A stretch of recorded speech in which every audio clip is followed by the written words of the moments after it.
ধন্যবাদ এবং স্বাগত জানাচ্ছি আরেকটি ভিডিওতে। খুবই গুরুত্বপূর্ণ একটি ভিডিও। বর্তমান সময় যাদের স্ট্রেস বা অ্যাংজাইটি হয়, অতিরিক্ত দুশ্চিন্তা হয়, উদ্বিগ্নতা হয়, অল্পতেই দেখে কিন্তু রেগে যাচ্ছে, মন খারাপ থাকছে, কষ্ট পাচ্ছেন, তাদের জন্য এই ভিডিওটিতে অবশ্যই এমন কিছু গুরুত্বপূর্ণ কথা থাকবে, আপনার পার্সোনাল লাইফে অবশ্যই এটা হেল্পফুল হবে। প্রথম থেকে শেষ পর্যন্ত দেখবেন এবং অবশ্যই আপনার যদি ভালো লাগে চ্যানেলটি সাবস্ক্রাইব করে রাখবেন। এবং আপনাদের এই উদ্দেশ্যে কথা বলার জন্য আমি আছি কাউন্সেলিং সাইকোলজিস্ট আশুজ্জামান রাজু।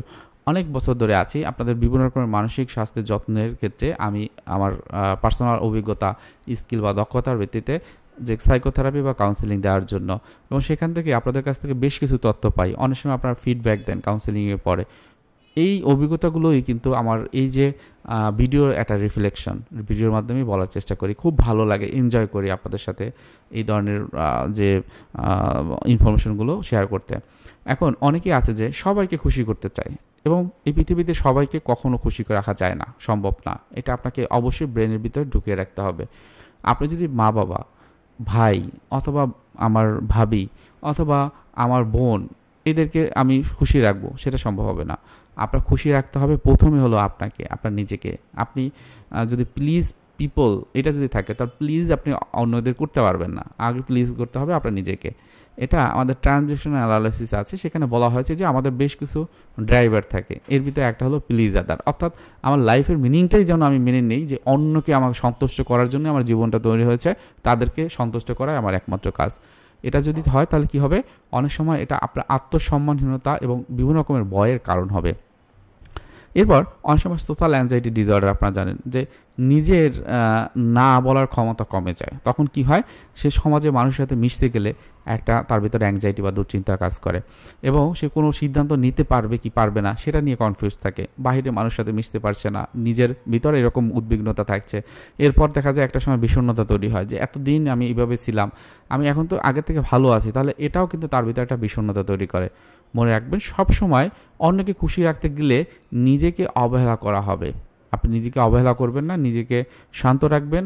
যেই জিনিসটা আপনি পারেন না, যেটা আপনার দ্বারা সম্ভব না, স্পষ্টভাবে আপনি বলবেন জেনুইন থেকে, আমি এটা এই কারণে করতে পারছি না, আমি তোমাকে হেল্প করেছি, এর কারণ হলো এই কারণে আমি তোমাকে হেল্প করেছি। সেখানে যদি এমন হয় যে আপনি কোনো একটা কিছুতে আপনার উপকার হচ্ছে, সেটিও আপনি নির্দ্বিধায় আপনি শেয়ার করতে পারেন।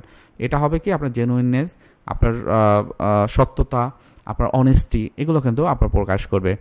একটা জিনিস আমি আপনাদের উদ্দেশ্যে বলতে চাই, যেটা অনেকের ভিতরেই থাকে না, হেলদি বাউন্ডারি তৈরি করা। এটা যদি আপনি করতে পারেন তাহলে কি হবে, মানসিক সুস্থতার একটা গুরুত্বপূর্ণ দিক আপনি নিজের ভিতরে লালন করছেন। এখন এখন এই হেলদি বাউন্ডারিটা কি, দেখেন, আপনার ভিতরে কষ্ট থাকবে, আমার ভিতরে কষ্ট আছে, অন্যদের ভিতরে কষ্ট আছে, এটা একটা স্বাভাবিক প্রক্রিয়া। আমরা সবাই বেঁচে থাকতে চাই, ভালো থাকার জন্য, সার্ভাইভ করার জন্য অনেক কিছুই আমরা করি। এখন এই জায়গাটাতে আমার ভিতরে যেমন একটা খারাপ লাগা অন্যরা তৈরি করে দিতে পারবে, আমি আমি আমার নিজেকে কিন্তু তৈরি করতে পারি। তাহলে এই যে একটা সেলফ বাউন্ডারি আমি একটা বাড়ি তৈরি করছি, চারপাশে বাউন্ডারি দিয়ে রাখি, কারণ আমার ভিতরে যেন যারা হচ্ছে যে খারাপ মানুষ বা যারা চুরি করে, ডাকাতি করে, তারা যেন না ঢুকতে পারে। আবার অনেক সময় আমরা দেই যে আমি হয়তো বা গাছ লাগিয়েছি, এর ভিতরে এসে যেন অন্য অন্য পশু পাখি এরা এসে যেন এটাকে খেয়ে না ফেলে। তাহলে এই ধরনের বাউন্ডারি কী জন্য করি, আমার ভালো একটা কাজের জন্য না। তাহলে মনের ক্ষেত্রে এটা একটা সেলফ বাউন্ডারি তৈরি করবো। আমি কোন কথা কাকে বলবো কি বলবো না, কাউকে ভালো রাখার দায়িত্ব আমার কি আমার না, সেটা টোটালটাই আমার উপর নির্ভর করবে।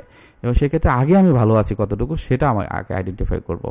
অন্যরা বলবে সেই চয়েসটা আমাকে নিতে হবে, সেটা না, কারণ ওইটার যে ইফেক্টটা সেটা আপনাকে ভোগ করতে হবে।